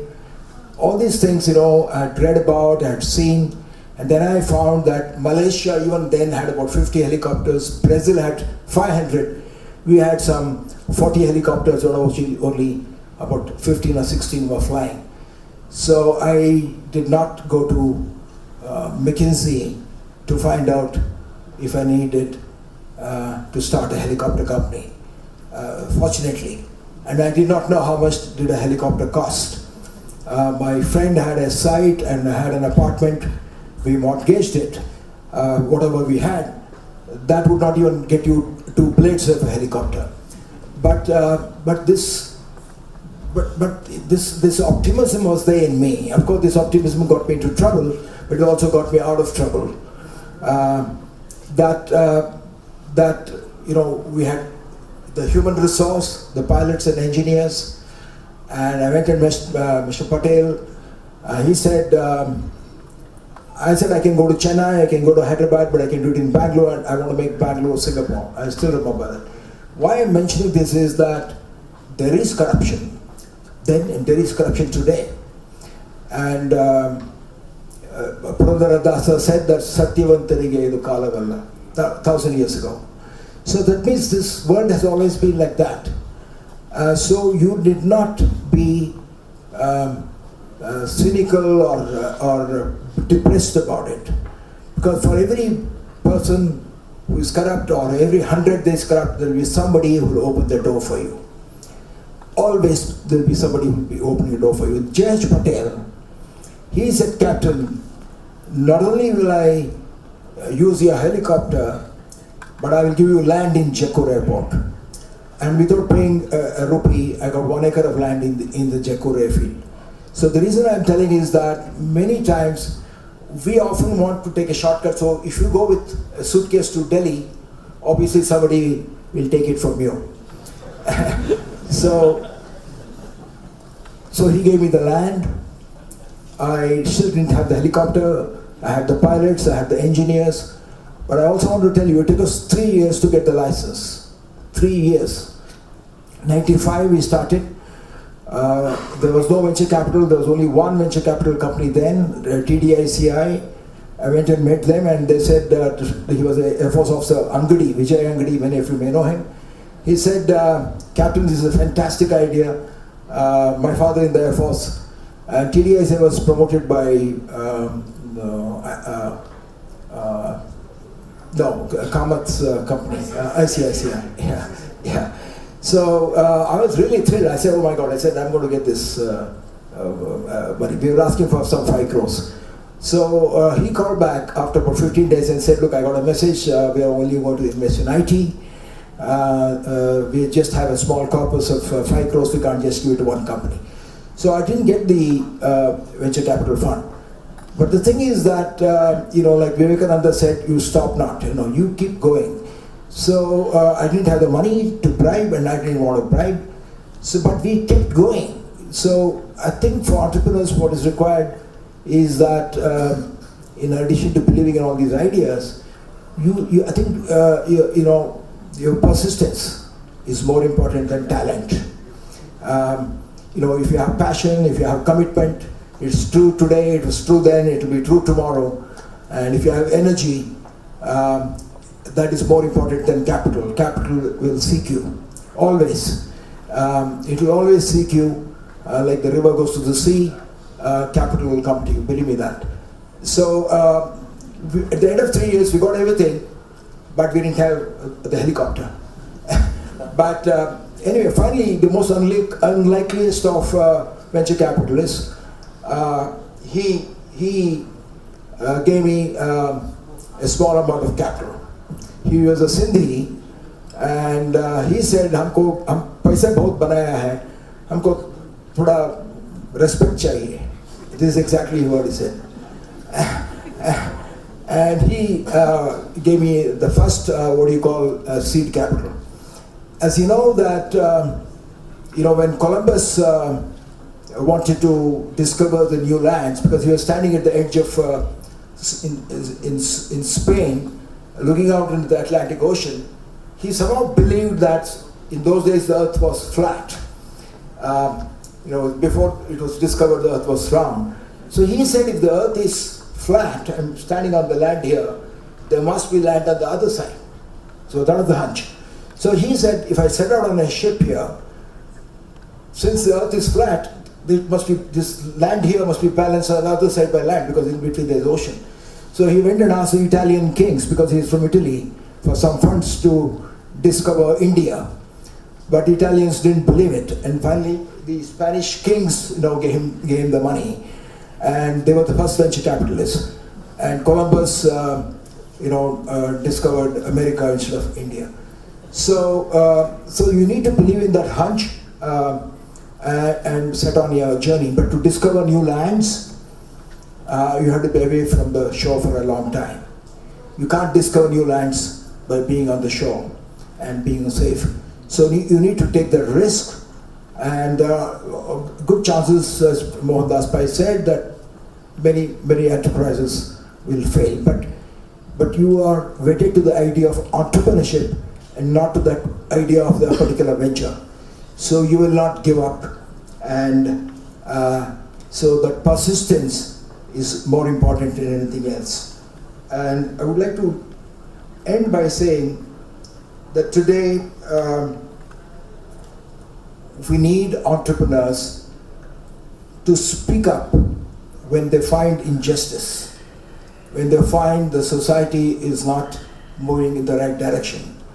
Of course, you can be aligned to your party, then you become a card-carrying member. But people must know the precise man you are. You cannot blow with the wind.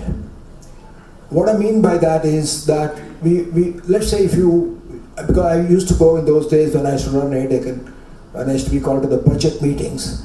Regardless how stupid the budget was, or how regressive, every industrialist would stand up and clap and praise the budget.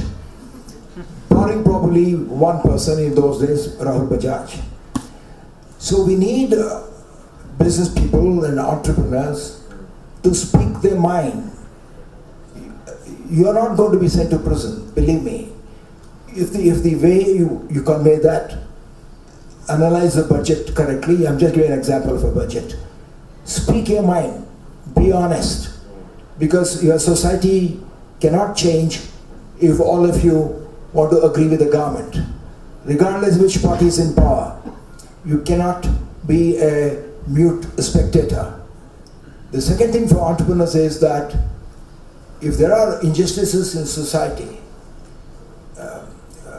like for example, I quote Mohandas because sometimes I have disagreed with him, that he stands up and condemns corruption in the government of the state, for example. That requires courage.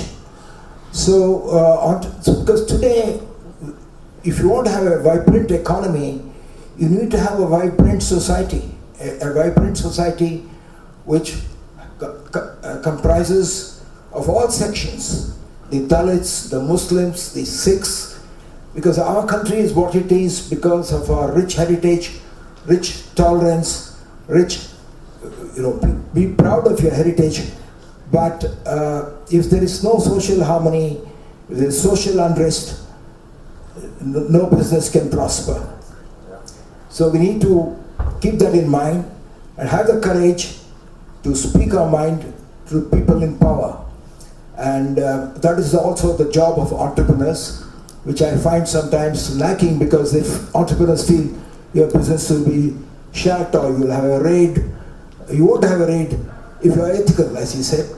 So with these last words, I think the golden age for India is not behind us. Of course, we had great past, but the golden age for India is ahead of us and not behind us. Thank you. Thank you so much. Thank you. So the golden age is still ahead, and Meena, can we trouble you to come up and share a few words?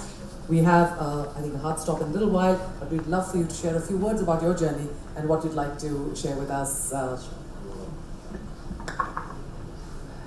Firstly, I'd like to thank from the bottom of my heart to TiE Bangalore for this award. Thank you, Priya and Madan, and for all of you who have thought it was worth your while to recognize the work that I have done over the last many years. My journey of entrepreneurship actually started when I relocated to Bangalore. That was about 24 years back that I moved to Bangalore, and since then I've made Bangalore my home. I owe a lot to Bangalore, and there's no way I would have been an entrepreneur if I had not moved to Bangalore. That I'm sure of. So I was with Microsoft, and I relocated here to take up a new role to build the business for Microsoft in India and so on. And in that process, I had a lot of conversations with small startups in the tech space. Most of them were building different kinds of software products for various markets, and as a Microsoft person, my job was to try and convince them and evangelize to them to use the Microsoft platform.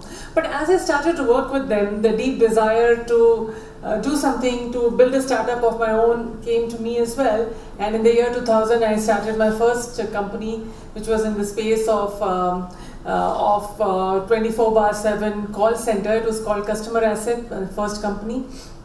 And Priya talks about a small baby, but because I'm sure there are a lot of other women here who have the desire to build something, and I'll say this, that when the time comes for you to do something, you will do it, irrespective of what else is happening in your life at that time. I had a 6-month-old baby, and I was starting a 24/7 call center, so you can just imagine how harrowing it was. But the universe conspires to support you. Family, my husband Ganesh, and of course a lot of other friends, all of us, we came together to make this really viable. Now, my journey of entrepreneurship started in 2000, and I'm still an entrepreneur. 22 years I've been building various types of businesses in various sectors, starting from Customer Asset, which was in the call center BPO space. Then after exiting out of that, I went to the corporate space, and I set up Tesco's center in India. And then, but again, after that, in the year 2008, I became an entrepreneur again with the Tutor Vista, which was into the education ed tech space. And then thereafter, it's been a series of startups, number of companies. In the year 2011, we agreed to sell Tutor Vista to Pearson, and thereafter we decided to create, me and my husband and a couple of others, we said that there are just too many exciting things happening in India. There are too many interesting opportunities. just don't want to do one. We want to be greedy. We want to do multiple. So we spawned off a number of startups simultaneously, one after the other. Big Basket, Bluestone, Home Lane, Portea Medical, and now we have about a dozen startups. A lot of ideas like, I think Mr. Soota or somebody else mentioned that we have Ganesh and I, we keep coming up with ideas. It's also probably because we never get something right first time. So you have to keep on trying, something will work right at some stage. But the exciting thing in India is, and that I completely agree with what Captain Gopinath said, that the golden age is really ahead of us. There is so much to do in India. There are so many opportunities just to improve things in India itself or to create businesses or products for the world. And that's the excitement that keeps us going and keeps us coming with newer and newer ideas of what we can do. Now, a couple of things that I've learned in this journey. One is the most important thing is humility and your willingness to learn.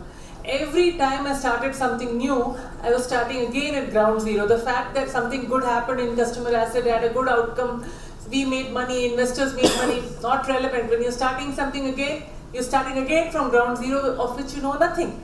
Again you have to be a student, again you have to learn, again you have to ask for help. And in most cases, whether it is Portea, which is a healthcare company, or Tutor Vista, which is an education company, we didn't know anything about that particular domain. So you have to bring in people. So that was the second piece. You have to learn, you have to get the right people. It's super important to team up with people. It's a very lonely journey, it's a tough journey. There's in every one of my companies, irrespective of whatever name you take, it has never been the straight upwards. It can never be. I mean, you can't keep on going up. There will be downs, there will be ups, there will be downs, there will be things that you think are totally wrong. There will be somebody who's probably trying to shut you down. You will run out of money. All these good things will happen. So if you have people along with you on the journey who are willing to work with you, willing to think with you, willing to share the burden with you, so much the better. And of course, the friendships and the relationships that you build in these processes, in these journeys, last a lifetime. And each of these, whether it is my friends and my colleagues from customer asset to Tutor Vista, to all the other journeys that I have, we've all gone through difficult times, we've gone through good times, we've become real good friends. And these friends then keep coming back and we keep on building newer things with them. So, work hard. Don't give up. All of these people have said, but just two things, and I know we're out of time, so I'm being absolutely brief. The two things for me has been always have a learning mindset. Never ever stop learning. Whether you're in the start of a startup journey or you're in the end of your life, there is nothing called, there is no more learning to do. There is always something to learn. And the second is teamwork. The thing which now excites me more is, of course, the learning that I continue to do in, not just in the startups but in other spaces. But the other is the opportunity to create lots of entrepreneurs, especially in the grassroots level. And as a foundation, that's the area that we are working on. Work in the rural areas, create small, mini micro entrepreneurs who can take away 6,000, 5,000, 10,000 rupees a month. Changes their lives, and it's changed my life. And the more I interact with them, for each new entrepreneur that I create in rural Rajasthan or rural Uttarakhand, the satisfaction when I talk to those young ladies, satisfaction it gives me about how it has changed their life. It's not about just the money, it's about the respect that they're getting. Suddenly, they are a different entity in their own communities, and that's the new thing which is keeping me going. I've kept it short. Thank you very much.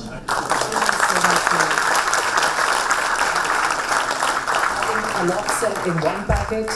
We've had a bad time and we're out of time right now, but I want to say we would love a formal vote of thanks, but I know the vote of thanks comes from all of you in terms of a really, really loud round of applause for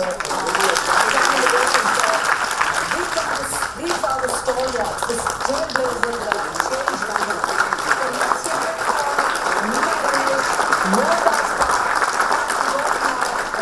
that have changed Prashanth across the seas. And remember, this round of applause is for you as well, from all of us at TiE, from the Trailblazers, because we're all going to be there sometime soon. So take a big, big Round of applause for yourself, for your time and for doing what you have. We are going to close this. I hope that all of us will join us for a quick cup of chai afterwards.